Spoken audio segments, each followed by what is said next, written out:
Hey everybody, this is video 4 of our series. We're going to install the bolt catch release. So that is right here in the center of our lower receiver. Going into that area there. Alright, now in video 2 of the series, we looked at 2 different springs. Both about this size. One was tapered, one was not. We used the tapered one. Now we're looking for the other one. So this is about 3/8 by 1/8 inch.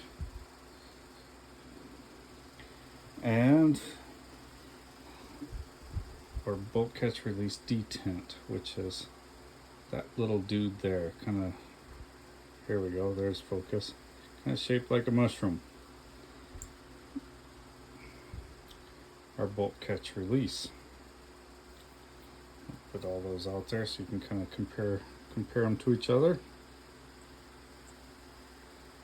Bolt catch release and our roll pin. Now in our parts kit we have several roll pins.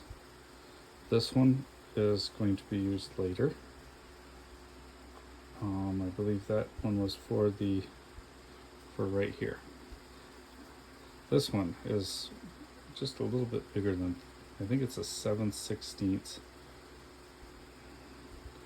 long, and it's going to go right in that hole. There's a hole here sideways through there. So, and I'll show you that here in a second. So the first thing I do, since we're going to get up close and personal with our lower receiver, possibly scratching it. First thing I do, I have a small piece of leather I keep right here by my vise, and just tape that up, and that's just needs to sit there kind of temporary. That's just to protect the surface, especially if you have it painted or Sara coated like this one is. Now I have a hollow face punch, 1/8 inch, and our roll pin will slide right inside there.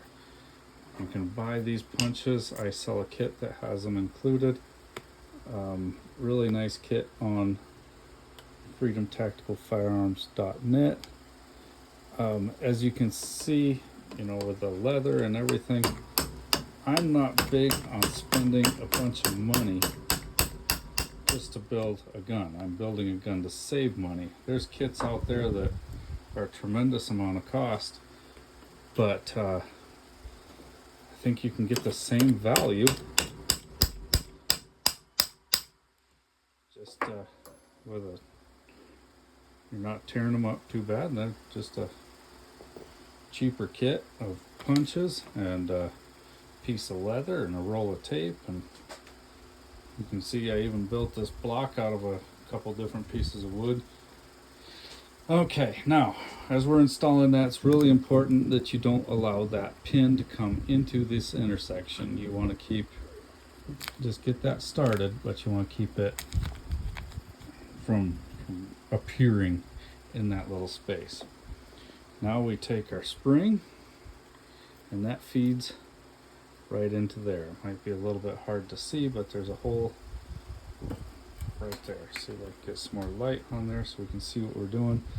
Now this detent goes in peg first, just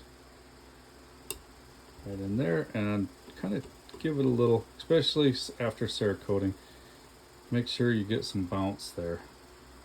I keep putting my hand in here, my camera wants to focus. Just make sure you got free movement right there. All right, then this piece goes down into that space, and again, just make sure you have free movement. I take a brass punch, I'll back you up a little bit, take a brass punch and continue to drive that in until it's seated well. Again, getting everything lined up is important. If you feel like you're really beating on things, you probably just need to readjust. And one thing that does help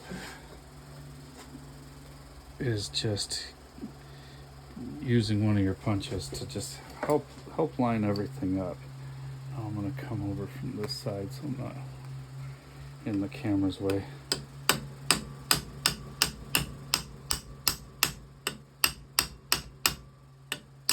I don't feel like I'm winning with this one.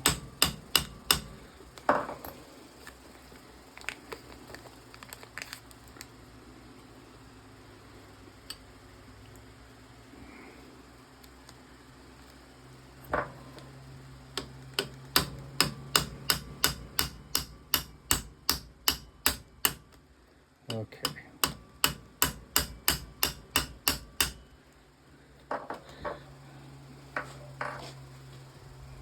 I am going to just pause this video and get everything lined up and get it started. Nobody really wants to watch me struggle through this. Okay, I'm back, got everything lined up. This is a tight fitting pin, so I did struggle with it for a minute, but now with everything lined up, you just tap it in to home and run it in until you get a nice flush fit. You want to make sure you have good function there, good bounce. And that is how you install a bolt release.